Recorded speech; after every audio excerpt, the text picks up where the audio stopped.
Welcome back everyone to Dr. Christy Cares. I'm Dr. Christy Matusiak, and today I want to talk with you about electromagnetic frequencies, also known in an abbreviation as EMFs. So let me first define what these things are. So these are exposures to anything that is electromagnetic in nature. So X-rays, CT scans, airplanes have these frequencies coming off of them. Those are some big ones. And then some typical ones that we experience in our daily lives, of course, are things like our television sets, any electric devices, our cell phones, microwaves, our Wi-Fi, the list can go on and on, okay? We're exposed to these things all the time. And there's absolutely no question that short-term exposure to very high levels of radiation and electromagnetic frequencies are harmful to the body. But what about chronic, long-term, small amount of exposure? I believe, and I've seen it in practice, that a lot of these things bombard the body at a very high rate. And I've seen it in practice that many patients, especially those who are sensitive to them, have very strong adverse impacts on their body.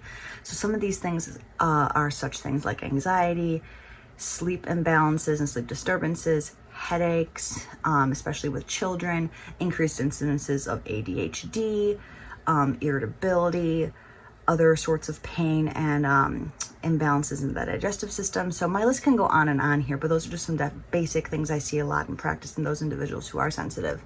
So my suggestion for these things is we're bombarded by this all the time, okay? There's no getting away from electromagnetic frequency exposure at this point. So the purpose of this video is basically to tell you what can you do to, at the very least, limit your exposure so that you're not bombarding your system as much as, say the next person. So first things first, shut off your cell phone at night, okay? That's the ideal world. If you can shut off all the cell phones in your house at night, that's the greatest thing that you can possibly do. If you need it on, because people say, I use it myself, for an alarm. If you need it for an alarm clock, airplane mode it. When it's on airplane mode, it's not transmitting as much. It's still an electric source, and so you're gonna be getting something from the outlet, of course, but it's not as intense as if it were on its 4G or 5D network all night long, blaring in your face, especially if it's on your nightstand.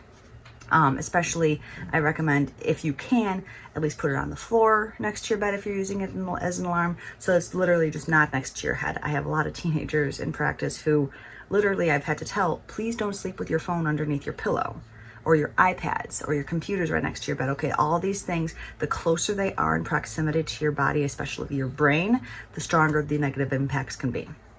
So, number one, shut off your cell phone at night, or at the very least airplane mode it, or move it away from your bed as much as possible.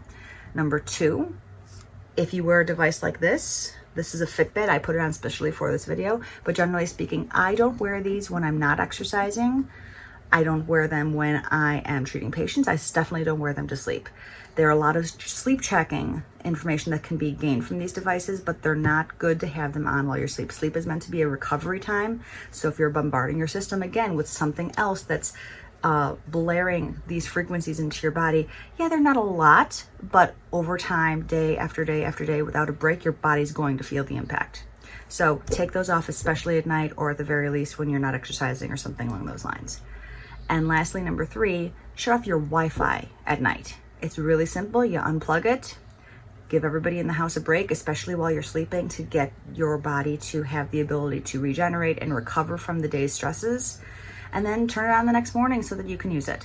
There's absolutely no reason for it to be blaring all 24 hours a day, affecting your bodies like that. So that is all I have for you today. Next week, I'm actually going to go into the topic of anxiety and what you can do to treat and help yourself when you have anxiety come up in your life, whether it's for a specific reason like COVID or other particular things that come into your life at that time.